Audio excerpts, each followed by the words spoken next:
Paljudel inimestel on talvisel ajal kombeks oma pisikesest jäätunud konnatiigist natukene kaugemale vaadata.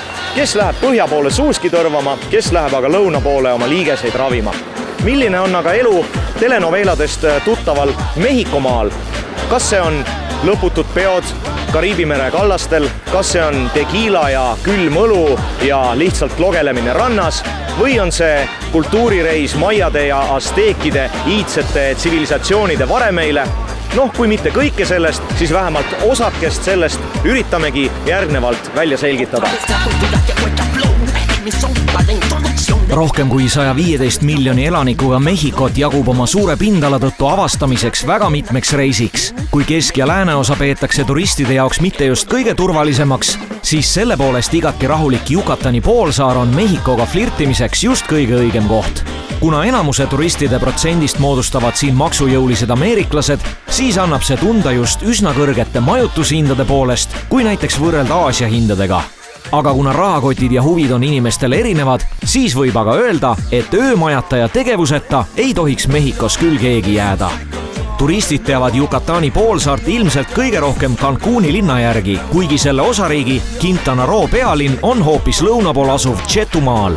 Cancun on tuntud ilmselt seetõttu, et peamiselt sealtkaudu saabuvad poolsaarele lõviosa turiste ning see on hea alguspunkt suundumaks siit kuhu iganes. Kas lääne poole tutvuma maiade aladele rajatud ajalooliste linnadega ja püramiididega või nautima Kariibi merega piirnevaid kauneid valge liiva ja kireva ööeluga randu idakaldal. Mina aga otsustasin suunduda hoopis Cancunist põhja poole, salapärasele Holboxi saarele, mille võlusid pole ka avastanud paljud kohalikud.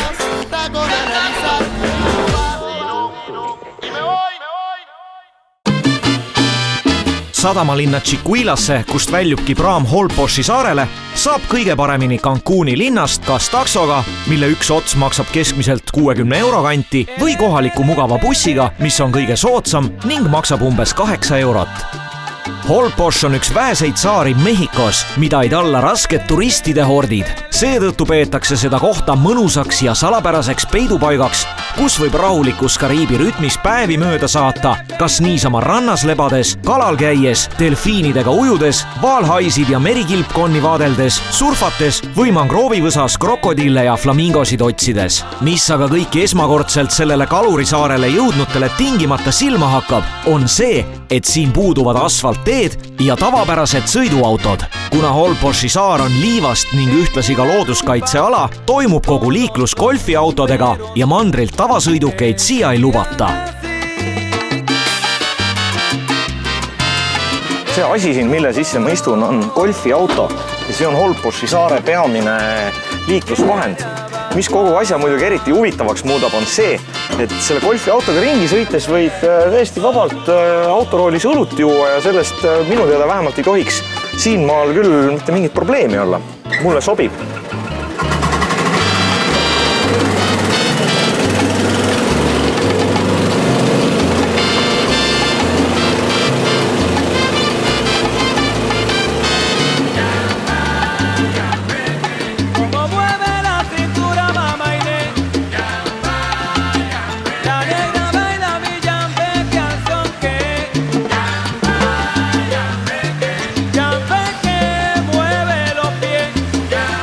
Kogu elu hulgeb saarel väga rahulikus tempos ja siit ei leia inimest, kellel oleks kuhugi kiire.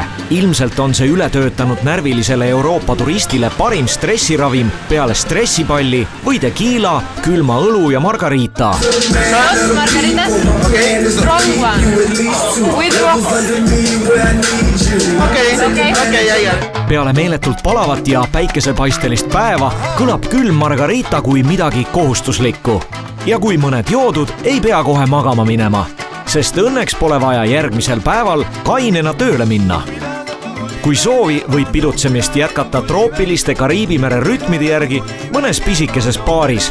Selliseid pisikesi baare või diskoteeke, mis ka öösel pisut kauem lahti, võib siiski ühe käe sõrmedel kokku lugeda.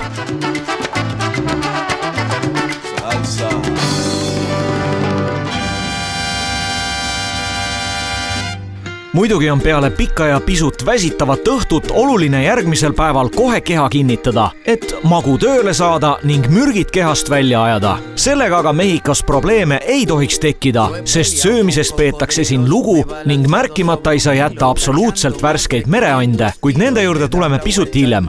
Kui aga vaja näiteks mööda minnes midagi kiiret ja kerget amsata, siis kõik võimalikud road, mille põhikomponendiks on Mehhiko köögis väga olulisel kohal olevad maisi- või nisujahust küpsetised ehk tortillad, on pidevalt saadaval. Tacod, nachod, ensiladad, tostadad, burritod, chimichangad, faitad, quesadillad. Võite siin viibida kaua iganes, kuid lõppude lõpuks on teil ikkagi sassis, mis on mis. Aga noh, vana hea hamburguesa on ikka igal pool ühesugune. Muy rico.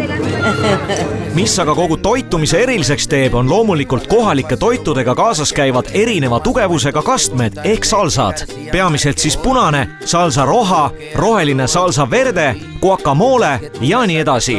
Kindlasti peab mainima, et enamus neist sisaldab chillit, kuid kui te kardate teravust, tuleb nendega maitsestamisel olla väga ettevaatlik.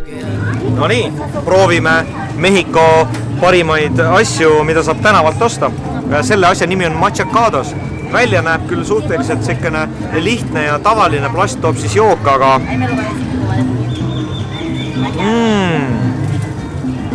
milline maitsesegu.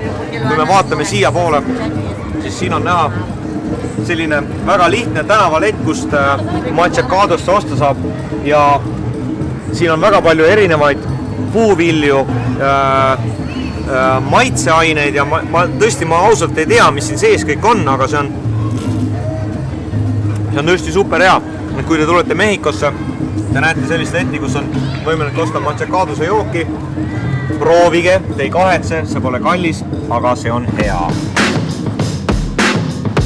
Ühel ilusal päeval aga olles teel randa, õnnestus kohata tegelast, kes oli Holboši saarele tulnud vaid väga kindlate tööplaanidega. Enne kui laseme rannas pingutava rihma pisut lõdvemaks ja mõned külmad õlled teeme ning hakkame laulu lööma, uurime lähemalt, miks see mees siin rannas ringi liigub. Are you the Google guy? Yeah. Oh, nice to meet you. Thank you. Now later on we can see this place from Google. Maybe you can see it 6 months. All right. Now, yeah, Right. we are doing all Quintana Roo. So this is the last place in Quintana Roo. Oh, really? So you're like finishing already Yeah, this we're place? finishing. Holbox Island is the last one. Really good to know. Thank you. Thank you very much. Okay. Have a nice day. evening. Ciao.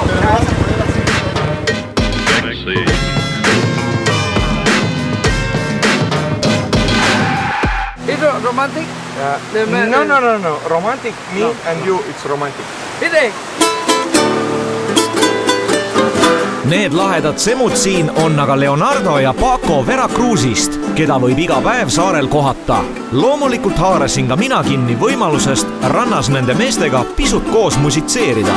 En el mar, la vida es más sabrosa. En el mar, te quiero más y más. Con el sol, la luna y las estrellas. En el mar, toda es felicidad. Te verás bañada por las olas.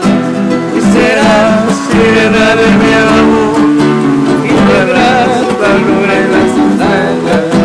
Y serás del mar de inspiración. Una concha nos sirva de abrigo con música de brisa y adornos de coral. Y al vaivén de las olas tranquilas, los peces de colores nos lleven a pasear. My name is Leonardo DiCaprio, from Veracruz. Paco, my friend Paco. Paco? Yeah, from Veracruz. My name is Cool Lee. Cool Lee, yes, he's Cool Lee. Okay, amigo. This is Cool Lee from Cool Lee Mexico. from Mexico. Okay. Wow. Cool Lee from Mexico.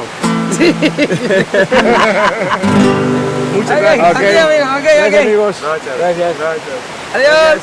Järgmises saates vaatame üle kohaliku surfiklubi. Avastame rannas haruldase muusikainstrumendi. Satume peale hotellipõlengule